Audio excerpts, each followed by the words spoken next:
Hi everyone, I hope all of you are safe. It's not a very good situation out there, so please stay indoors and be safe.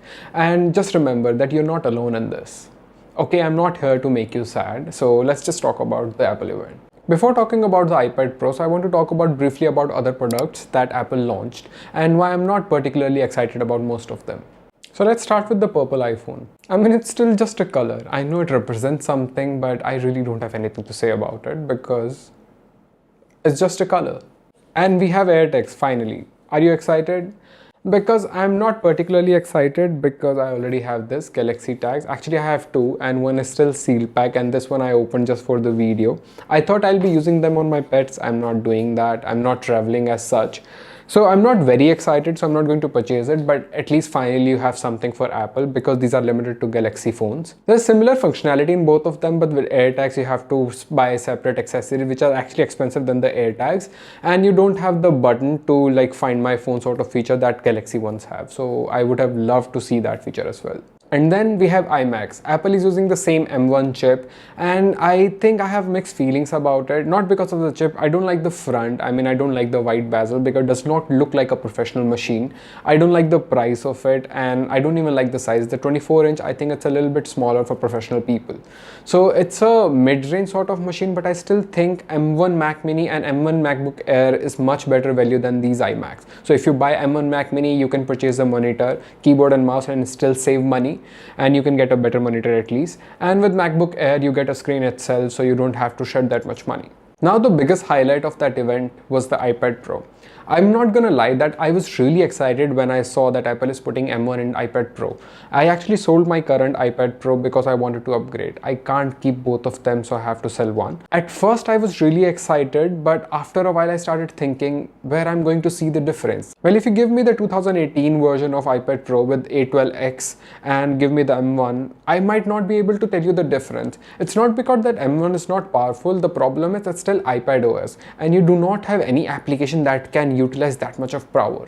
I'm not saying I'm disappointed in that Apple is using their most powerful chip in their iPad Pros. No, I'm really happy about it. They're also keeping the same price tag, at least for the base model of 11-inch. Even if we talk about the battery efficiency, it's going to be similar because even on Apple official page is showing 10 hours of battery life from both of them.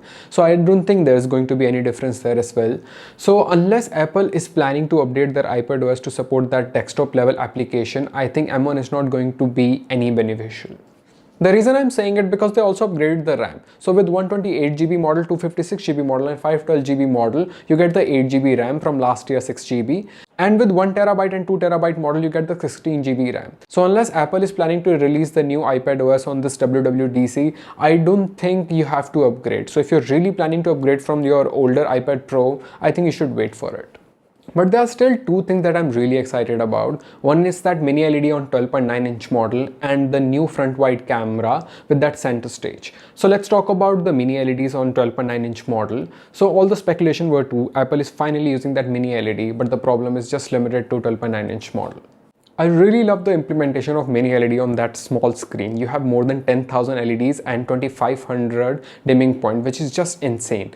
I know these are just number, but this can give you a great contrast ratio and you have a peak brightness of 1600 nits while watching the HDR content. One another thing that recently came up, that if you're planning to upgrade your 12.9-inch model, you cannot use your existing Magic Keyboard.